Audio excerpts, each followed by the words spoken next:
Water एक काफ़ी ज़्यादा इम्पॉर्टेंट रिन्यूएबल नेचुरल रिसोर्स है।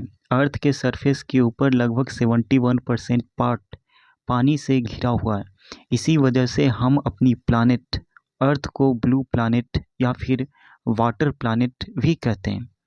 अगर हम बात करें अर्थ के ऊपर लाइफ की शुरुआत कब हुई, तो ऐसा माना जाता है कि आज से 3.5 बिलियन साल पहले प्रीमिटिव ओशियन में। उस वक्त अर्थ पूरी तरीके से पानी से ढका हुआ था। तो उस वक्त जो प्रीमिटिव ओशियन था, उस ओशियन में ही लाइफ ओरिजिनेट किया।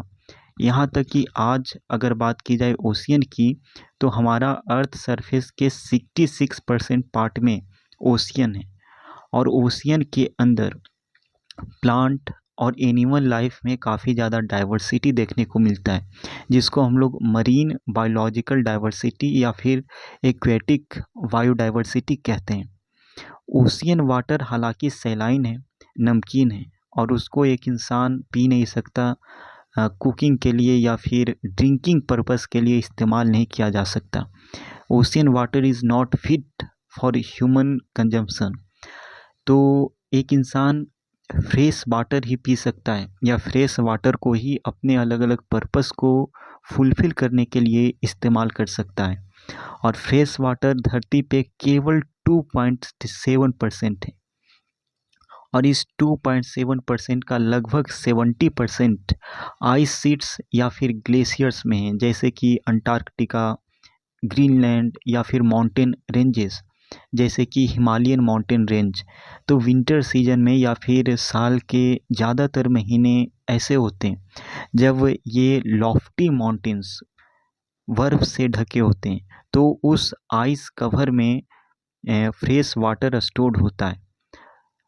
क्योंकि ये फ्रेश वाटर जो कि अंटार्कटिका, ग्रीनलैंड या फिर इन ऊंचे ऊंचे माउंटेन रेंजेस में मौजूद हैं, इसकी लोकेशन इतनी ज़्यादा इनएक्सेसिबल है। इसकी वजह से हम इन रीजन से फ्रेश वाटर को एक्सट्रैक्ट नहीं कर सकते। केवल 1% फ्रेश वाटर ही ह्यूमन यूज के लिए अवेलेबल है, और ये हमें आम तौर पे ग्राउंड वाटर से मिल जाता है या फिर नदी जो सरफेस रन ऑफ करती है, नदी जो अर्थ के सरफेस के ऊपर फ्लो करती है, वहाँ से हमें मिल जाता है। या फिर एटमॉस्फेयर के अंदर जो वाटर वेपर है, वहाँ से हमें वाटर डायरेक्टली या इनडायरेक्टली मिल जाता है। इसी वजह से हम कह सकते हैं कि फ्रेश वाटर एक काफ़ी ज़्यादा इम्पॉर्टेंट या प्रीशियस सब्सटेंस है हमारी धरती पे। और हम ये मान के चलते हैं कि ये जो हमारा प्लानेट है, ये जो हमारा अर्थ है, ये एक क्लोज्ड सिस्टम है। क्लोज सिस्टम होने की वजह से जो भी मैटर है, इसमें ना ही ऐड होता है ना ही सब्सट्रैक्ट होता है। और जो भी वॉल्यूम है वाटर का हमारे अर्थ के ऊपर, वो हमेशा ही एक जैसा बना रहता है। जो वॉल्यूम है, टोटल वॉल्यूम है वाटर का, वो कांस्टेंट रहता है। वो हमारे इकोसिस्टम में ना ही ऐड होता है ना ही सब्सट्रैक्ट होता है, बल्कि उसका जो फॉर्म होता है वो केवल एक फॉर्म से दूसरे फॉर्म में चेंज होते रहता है। यानी जो वाटर है वो कॉन्टीन्यूसली मूव करते रहता है, उसका कांस्टेंट साइकिल देखने को मिलता है, जिसको हम लोग वाटर साइकिल कहते हैं।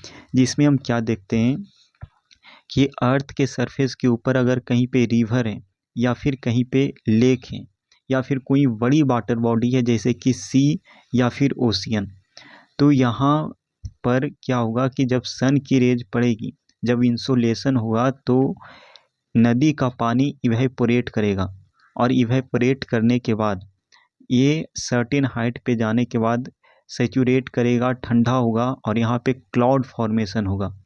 और क्लाउड फॉर्मेशन होने के बाद यहाँ पे बारिश होगी, रेनफॉल होगा, प्रिसिपिटेशन होगा। तो हम यहाँ पे क्या देख सकते हैं कि जो वाटर है वो रिवर या ओशियन से कहाँ गया, एटमॉस्फेयर में गया, और एटमॉस्फेयर में क्लाउड बना, और क्लाउड बनने के बाद बारिश के माध्यम से वो वाटर या तो लैंड के ऊपर आया या फिर ओशियन के ऊपर या फिर किसी वाटर बॉडी के ऊपर आया। क्यों? क्योंकि बारिश ना केवल लैंड के ऊपर होता है बल्कि ओशियन के ऊपर भी होता है, रिवर के ऊपर भी होता है। तो हम कहेंगे कि यहाँ पे वाटर का सर्कुलेशन, वाटर बॉडी से एटमॉस्फेयर में हुआ और फिर एटमॉस्फेयर से लैंड में हुआ, फिर ऐसे लैंड से रिवर में होगा, फिर एटमॉस्फेयर में होगा और फिर लैंड में होगा। तो इस प्रकार से वाटर का मूवमेंट, वाटर का कॉन्टिन्यूअस मूवमेंट होते रहता है और इसी को हम लोग वाटर साइकिल या फिर हाइड्रोलॉजिकल साइकिल कहते हैं। वही चीज़ यहाँ पे लिखा गया है। एक इंसान वाटर का इस्तेमाल अलग अलग पर्पस के लिए करता है, जैसे पानी पीने के लिए, कपड़े धोने के लिए, इरिगेशन में, प्रोडक्शन एक्टिविटीज़ में, इंडस्ट्रीज़ के में इसका काफ़ी ज़्यादा इस्तेमाल होता है। हाइड्रो इलेक्ट्रिसिटी के माध्यम से जब इलेक्ट्रिसिटी को बनाया जाता है, इलेक्ट्रिसिटी को प्रोड्यूस किया जाता है, उस पार्टिकुलर टाइम में भी वाटर का काफ़ी ज़्यादा इस्तेमाल होता है।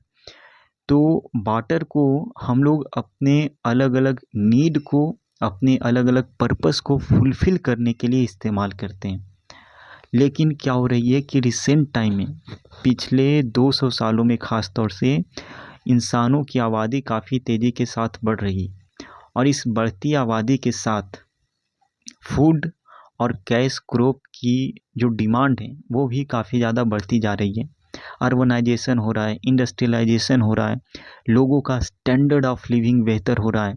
इसकी वजह से जो भी अवेलेबल वाटर रिसोर्स हैं उसके ऊपर प्रेशर बढ़ता जा रहा है और इसकी वजह से दो चीज़ हो रही है, या तो वाटर पॉल्यूट हो रहा है या फिर जो भी वाटर का सोर्स है वो सूख जा रहा है।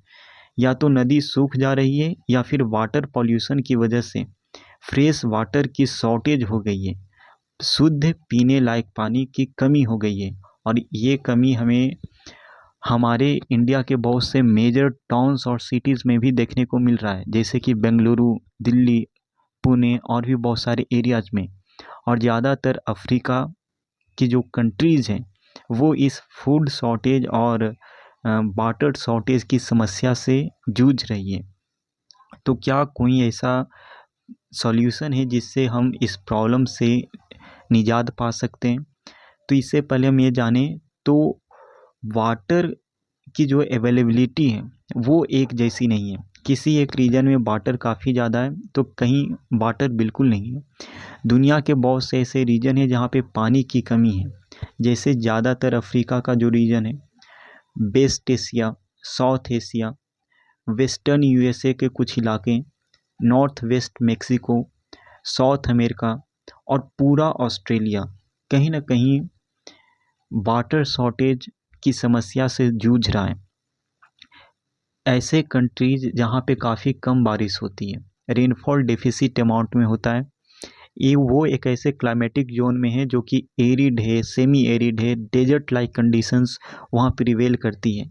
तो वहाँ पे वाटर स्कार्सिटी की प्रॉब्लम काफ़ी ज़्यादा सेवियर है और इसकी वजह से क्या हो रहा है कि वाटर शॉर्टेज वहाँ पे बारिश ना होने की वजह से हो रहा है और बारिश में सीजनल वेरिएशन और एनुअल वेरिएशन जो होता है उसकी वजह से हो रहा है, या फिर ये जो वाटर स्कार्सिटी है ये पानी के ओवर यूज या ओवर एक्सप्लॉयटेशन की वजह से भी हो रहा है, या फिर पानी पॉल्यूट हो गया है, कॉन्टामिनेट हो गया है। इसकी वजह से क्या हो रहा है कि वहाँ पे जो भी अवेलेबल वाटर रिसोर्स हैं वो इंसान के कंजम्पशन के लिए फिट नहीं है और वहाँ पे एक्सट्रीम वाटर स्कार्सिटी की प्रॉब्लम क्रिएट हो गई है। इसलिए ये ज़रूरी है कि हम अपने वाटर रिसोर्सेज को प्रोटेक्ट करें, कंजर्व करें। यहाँ पे एक सिंपल सा और छोटा सा डाटा दिया गया है जिसमें ये कहा जा रहा है इंडिया में एक एवरेज इंसान जो कि शहर में रहता है वो एक दिन में लगभग 150 लीटर वाटर का इस्तेमाल करता है। अब पर पर्सन पर डे एक इंसान किन किन कामों में कितना लीटर पानी इस्तेमाल करता है उसका एक थोड़ा सा लिस्ट दिया गया है। जैसे एक इंसान पीने के लिए 3 लीटर पानी इस्तेमाल कर रहा है, खाने के लिए 4 लीटर, नहाने के लिए 20 लीटर, फ्लशिंग के लिए टॉयलेट में 40 लीटर पानी वेस्ट कर दे रहा है, कपड़ों को धोने के लिए 40 लीटर पानी इस्तेमाल करता है ऑन एन एवरेज, बर्तन को धोने के लिए 20 लीटर और गार्डनिंग में प्लांटिंग में, पेड़ पौधों को पानी देने में 20 लीटर या 23 लीटर पानी का इस्तेमाल करता है। तो एक एवरेज अर्बन इंडियन एक दिन में 150 लीटर पानी इस्तेमाल करता है, जो कि काफ़ी ज़्यादा है। इसकी वजह से अवेलेबल वाटर रिसोर्स के ऊपर प्रेशर बढ़ता जा रहा है। तो हमें ज़रूरत है कि हम अपनी लाइफ स्टाइल को थोड़ा चेंज करें, रिलैक्स करें, अपनी कंजम्पशन को कम करें, और जो वाटर का ओवर यूज या ओवर एक्सप्लॉइटेशन हर इंसान कर रहा है उस चीज़ को कम किया जाए। तभी हम वाटर शॉर्टेज की समस्या से आराम पा सकते हैं, या फिर ऐसी सिचुएशन क्रिएट ना हो, ऐसा प्री कंडीशन क्रिएट कर सकते हैं।